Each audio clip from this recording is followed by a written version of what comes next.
Oke, kita kembali ke cerita tentang sakit gigi ya.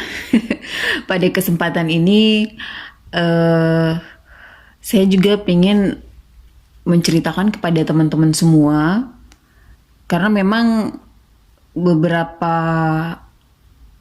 tahun terakhir rutinitas makan beras mentah saya itu sangat berlebih dan terlalu sering saya lakukan ya. Setiap hari, setiap pagi, kalau mulutnya tuh kayak terasa asam, itu kayak bawaannya pengen makan beras gitu. Pagi, siang, sore, malam. Awalnya sih gigi saya tuh masih nggak bermasalah ya, nggak ada kerusakan gigi atau karies gitu atau lubang, itu nggak ada. Jadi saya merasa masih nyaman gitu, belum ada ngilu-ngilunya. Nah, awal ngilunya itu sekitar tanggal 21 Desember 2021, itu ngilu banget ya. Terus saya minum obat nyeri, terus kok tetap ngilu gitu, susah tidur, dan obat nyeri itu cuman bertahan kurang lebih 1 sampai 2 3 jam. Nah, setelah itu kalau kita makan, habis makan siang apa habis makan malam, itu nyerinya tumbuh lagi. Jadi kok sangat mengganggu aktivitas waktu itu. Jadi setelah saya periksa gigi, saya bercermin gitu ya, wah ternyata gigi saya udah karies gitu kan. Jadi semakin saya tidak menyadari, ternyata ada karies kecil di gigi saya. Awalnya saya merasa itu selama tidak menimbulkan nyeri, saya merasa itu hal yang biasa gitu ya. Jadi kelalaian kita adalah kita tidak pernah memeriksakan kondisi kesehatan gigi. Kalau menurut dokter gigi, sebaiknya kita harus rutin memeriksa gigi itu setahun sekali. Dan nggak kapok-kapoknya pada saat itu saya tetap ngemil beras, dan pokoknya kalau saya udah merasa ketagihan makan beras, saya ngemil lagi. Nah, gigi geraham bungsu kiri saya pada waktu itu mengalami karies gigi, dan karena sangat mengganggu aktivitas saya waktu itu, akhirnya saya melakukan pencabutan gigi geraham bungsu kiri dengan harga kurang lebih 3.500.000. Itu melalui dokter gigi umum ya. 3.500.000 pada sekitar tahun 2021. Dan setelah itu, karena waktu itu gigi saya tidak terlalu membutuhkan waktu lama untuk sembuh, jadi sekitar kurang lebih 3 sampai seminggu nyerinya udah hilang, dan akhirnya saya sudah kembali makan normal ya, makan nasi seperti biasa. Dan saya merasa bahwa ya udah deh, artinya saya bisa ngambil beras lagi nih, karena udah nggak masalah pada gigi lagi kan, udah teratasi ketika saat mencabut gigi. Dan rutinitas makan beras itu sering saya lakukan lagi gitu kan. Tetap aja makan beras basmati, makan beras lokal, makan beras organik. Pokoknya kalau pengen makan beras, bawaannya pengen aja. Nah, tanpa saya sadari, ternyata gigi geraham bungsu kanan bawah saya itu ikutan karies. Awalnya saya nggak merasa ngilu ya, terus tiba-tiba satu ketika kok ngilu gitu. Nah, saya khawatir nih, itu jangka waktunya sekitar kurang lebih 4 sampai 5 bulan. Ya, sekitar bulan Mei itu saya udah mulai merasakan nyeri gigi gitu kan. Terus lah, masalahnya apa gitu. Kan gigi saya bagian geraham kanan bungsu ini juga belum terlalu tumbuh besar ya.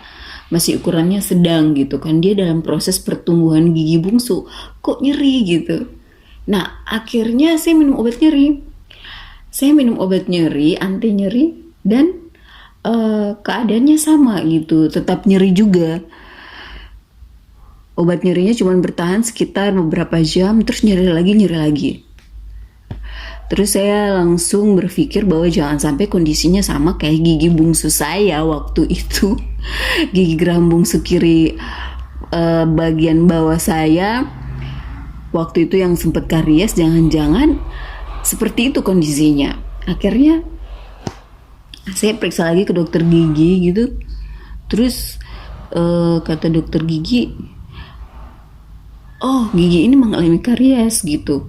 Terus aku pikir, waduh, karies gigi lagi, tapi nggak kelihatan karies giginya masih kecil. Terus kata dokternya ya sebaiknya dironseng aja giginya. Akhirnya karena saya berpikir waktu itu, waduh, buang duit lagi nih 3.500.000. Akhirnya teman-teman, saya berusaha untuk mengikuti prosedur BPJS. Setelah cek di BPJS dokter gigi, ternyata untuk pencabutan dan operasi gigi bungsu boleh dilakukan melalui BPJS. Nah, akhirnya saya mulai dirujuk. Setelah dari dokter gigi, saya dirujuk gitu. Setelah diperiksa, oh ya gigi bungsunya mengalami karies. Kalau mengganggu nyerinya ya nanti dioperasi, tapi nanti dirujuk dulu kata dokter giginya. Dan akhirnya saya dirujuk ke Rumah Sakit Siloam. Waktu itu teman-teman benar-benar sih merasakan nyeri banget ya, tapi saya belum tahu penyebabnya gitu kan, apakah hanya sekedar karies gigi biasa atau memang ada permasalahan apa yang terjadi dalam giginya. Karena waktu itu memang saya baru dirujuk ke Rumah Sakit Siloam. Terus akhirnya saya mengkumur gigi saya dengan air garam, terus gosok-gosok di area sekitar rahang, di sekitar kepala, sekitar tulang pipi, karena memang waktu itu nyerinya sangat-sangat nyeri di belakang telinga, di bagian pelipis, terus ada demam sedikit, susah tidur. Terus aku juga sempat kompres dengan air dingin, terus kompres sama es batu. Dia udah nggak nyeri lagi, tapi 1 jam kemudian dia nyeri lagi gitu kan. Jadi waduh, ini benar-benar sangat mengganggu gitu. Akhirnya aku menunggu jadwal untuk rujuk ke Rumah Sakit Siloam.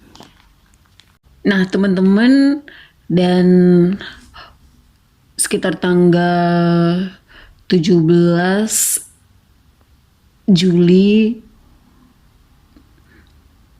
dari Vaskes 1 dokter gigi umum, aku dirujuk menuju Rumah Sakit Siloam agar pemeriksaan gigiku dilakukan secara rutin dan dilakukan pemeriksaan secara berkala. Nah, tanggal 19 Juli aku dapat notifikasi dari Rumah Sakit Siloam. Mau nggak mau, karena gigi sensitif dan ngilu yang sangat-sangat ngilu, akhirnya aku tetap terus berniat mengikuti prosedur BPJS yang berlaku gitu ya. Dan tanggal 20 Juli aku kembali lagi ke Rumah Sakit Siloam sesuai dengan notifikasi by SMS yang diterima semalam. Sampai di Rumah Sakit Siloam, aku mendaftar ulang kembali sesuai dengan nomor antrian menuju ke customer service dan membawa fotokopi KTP dan juga fotokopi kartu BPJS untuk mengisi data lebih lanjut di bagian customer service. Setelah data-data kita diisi oleh bagian customer service-nya secara komputerisasi, secara sistem, kita terus diarahkan menuju ke bagian poli gigi di lantai 2. Nah, seperti biasa nih teman-teman, sesampai di poli gigi kita akan ditensi darah kita, dan kebetulan saat itu saya tensi darahnya sekitar 110/60. Terus ditanya juga sama petugasnya di poli gigi apakah punya riwayat penyakit sebelumnya seperti punya riwayat jantung atau punya riwayat diabetes atau punya riwayat penyakit asma dan lain sebagainya, atau pernah mengalami alergi obat sebelumnya atau pernah mengalami operasi gigi sebelumnya. Nanti bakal ditanya di situ, terus diisi data-data kita. Dan di situ memang banyak sekali teman-teman pasien yang antri untuk memeriksa memeriksa gigi ya di dokter gigi atau di poli gigi. Antriannya cukup lama nih teman-teman, kurang lebih 1 jam. Nah akhirnya nama saya dipanggil juga, terus masuk ke ruang dokter spesialis bedah mulut, terus ditanya-tanya tentang keluhan, terus dokternya juga sempat menyenter posisi gigi bungsuku, terus kata dokternya, oh ini dirangsang dulu ya giginya gitu. Nanti untuk selanjutnya kita konsultasi lagi. Dan akhirnya setiap pasien itu konsultasi gigi BPJS di poli gigi itu sekitar kurang lebih 15-20 menit, jadi nggak lama-lama. Terus kita diarahkan menuju ke kasir BPJS. Dari kasir BPJS antrinya nggak lama, terus diinstruksikan lagi untuk registrasi ke loket radiologi. Nah di loket radiologi itu bener kita bakal di ronseng untuk menghasilkan foto panoramik. Foto panoramik itu adalah foto ronseng gigi ya. Dan itu aku menunggu di loket radiologi itu kurang lebih 30 menit karena memang antri banyak pasien juga yang melakukan prosedural pemeriksaan di radiologi. Setelah aku menunggu hasil panoramik atau ronseng gigi, terus aku ke customer service lagi untuk daftar kontrol ulang dengan dokter spesialis bedah mulutnya.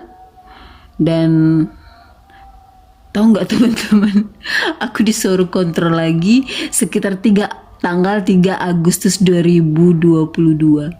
Dan itu kan berarti menunggu 2 minggu lagi teman-teman. Sementara nyeri gigiku ini tidak berubah-ubah.